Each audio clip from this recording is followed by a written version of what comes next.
Hey everyone, I wanted to walk through your oral presentation, which is your very last assignment for this class, and talk through what that will look like. So, your oral presentation is basically you walking us through verbally the final report, and your final report will be due during week 6. So, if you have taken a speech class before, which most of us have had to do some sort of speech in high school, and most likely you will have to take a speech course or an oral interpersonal course here at Western.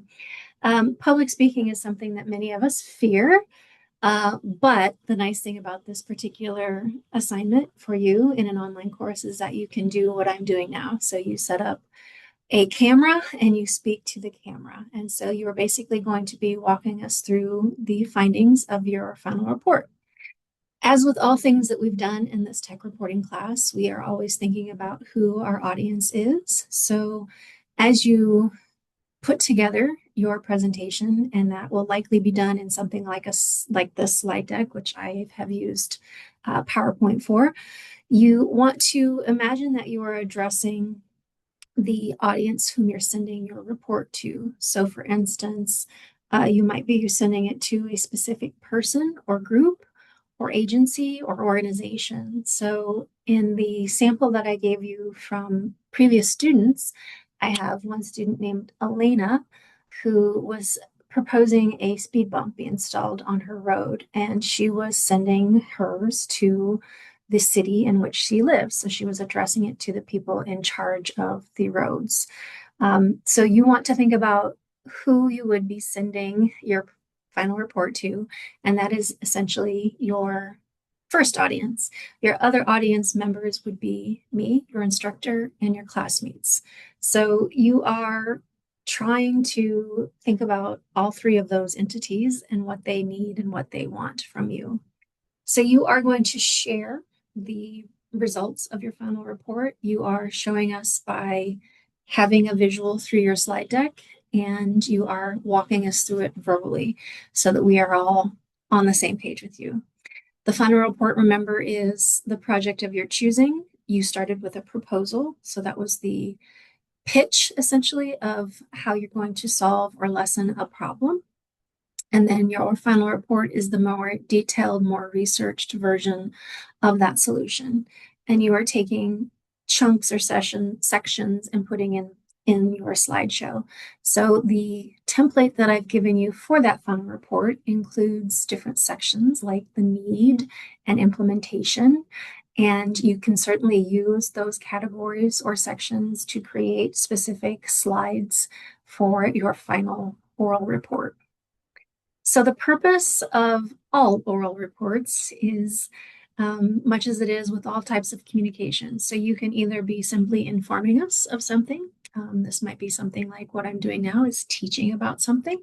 You might be instructing. So you all have experience with writing your set of instructions. So you are trying to provide people with the step-by-step instructions on how to do something, or it could be persuasive. Now, because you are doing a final report, it's likely going to be a combination of both informative and persuasive, because you are essentially hoping that your audience, the people or group that you are sending your final report to, hypothetically, want to adopt your solution. They want to implement what you are proposing. So it is going to be both informative and persuasive in a way. They should be well organized, well planned, and well timed. So that means that you have, again, the order in which the slides appear makes sense, that you have rehearsed it, maybe that this is not the first time you're sitting down to record it. Again, an advantage of doing this in an online format like this is that you can record it, watch it, and go, I'm not in love with that performance, I'm going to try it again. The other thing is to keep in mind what you've already learned about visuals in this class. You don't want to clutter up your slides too much. You don't want them to be overloaded with too many words, too much imagery that doesn't make sense there, that's just purely decorative. You want it to look visually appealing, and you want it to correlate to what you included in your final report. So give your audience the essential information they need to know to understand what your report is about. So remember, you're going to briefly introduce your oral report by telling us who you are, who your intended audience would be. So again, the people, the entity, the persons whom you're addressing your final report to, and that we understand what you're proposing. So again, the student whose name was Elena, she is Elena, she lives in this community, she is proposing a speed bump and she is writing to the city's transportation area to help her implement this new speed bump. You want to stay within about a 5 to 7 minute window for your presentations. So as you practice and time, you can have your phone in front of you or your laptop or computer clock in front of you to see that you are hitting that time. And that is simply because 5 to 7 minutes gives us enough information to understand the context of your final report and to not go into too much depth, but we have enough information to understand what you worked on. So give us the purpose, give us an overview, and then find a way to kind of pull us in. And if you've again taken speech, we usually start with some kind of an attention getter, whether that's a series of questions or some startling statistics, an evocative image of some sort. So what can you do to pull us in and make us want to listen a bit more? So your intro is again who you are, just a little bit about yourself. I could say something like, "Hi, my name is Amory Bodelson. I'm an instructor here at Western Technical College, and I have spent the last few weeks working on a project for X." You then tell us again who you're proposing your final report to, so who is the audience, and then give us a little kind of a roadmap, so a table of contents. First, I'll cover the need, then I'll cover the implementation, and then I will cover my background and my sources. So give us a roadmap for what the what the presentation will entail.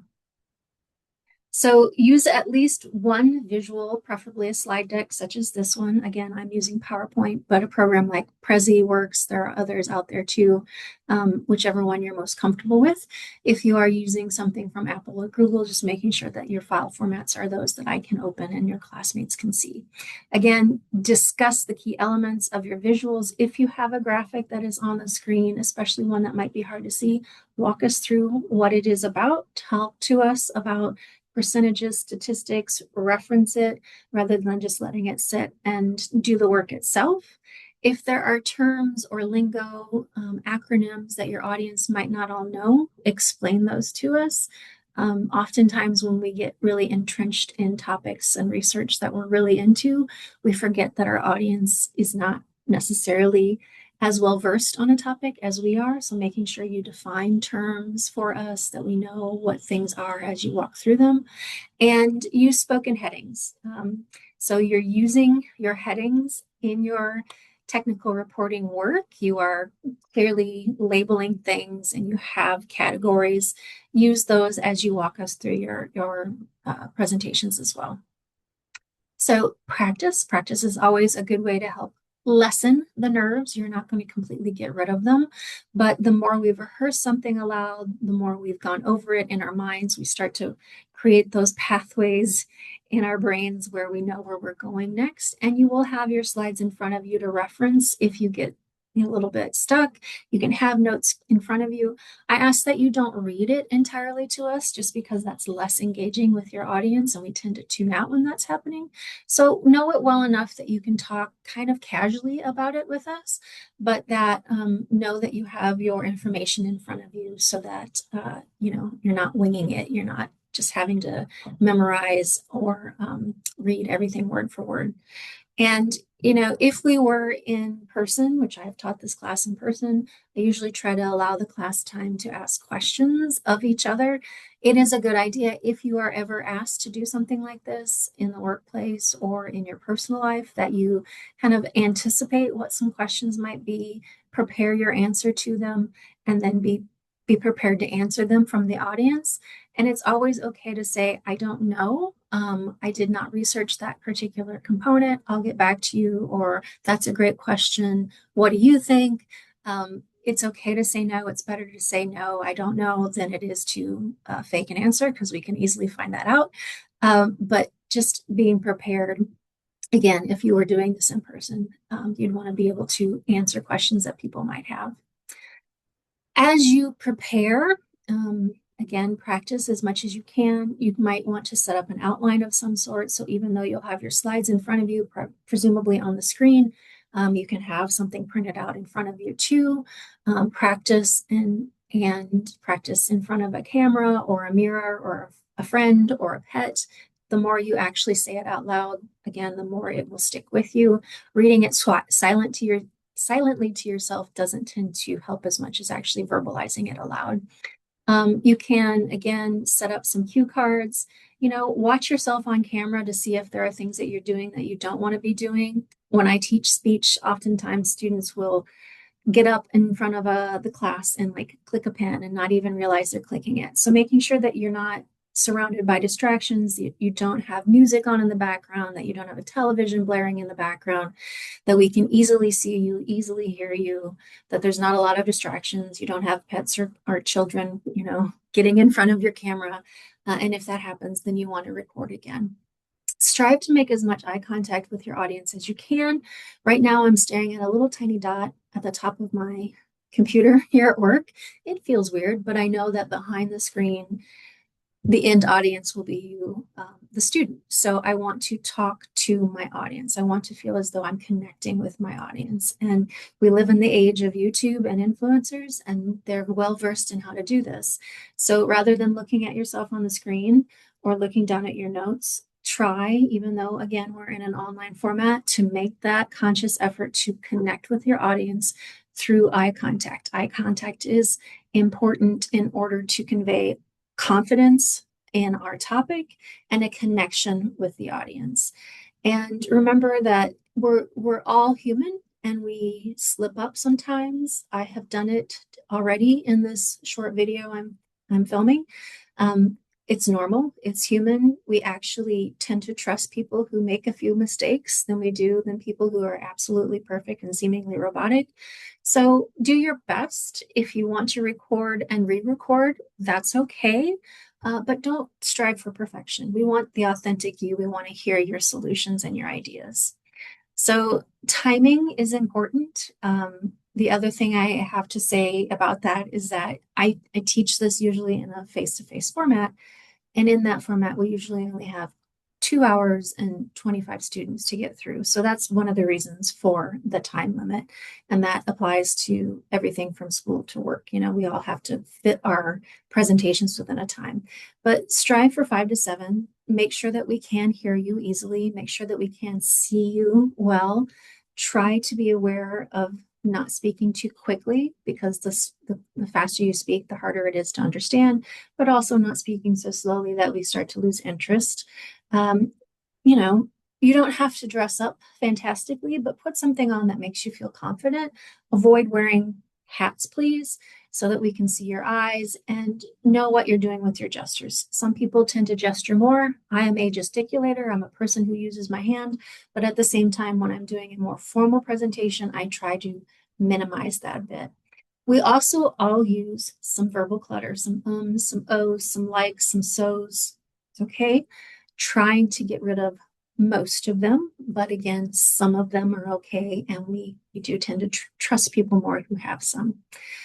Think about your visuals. Again, you can use graphs, you can use pictures, you can use short videos, but making sure that if you have a graph or a chart, that you walk us through what's in it, that you explain the data that's in it, and that you are defining anything that we might not be familiar with. So that is a quick overview of oral presentations.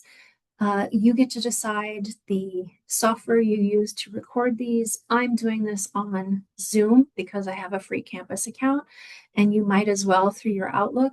And then I use share screen to show my PowerPoint. There's lots of different software, many different free software programs that will allow you to do this.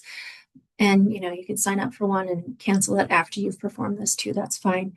But you do need to speak to us, and you need to also show your visual, which will likely be a slide deck of some sort, whether that's PowerPoint or Prezi or a similar program. So I hope that's helpful. I look forward to all of your final presentations. And as always, let me know if you have questions. Take care, everyone.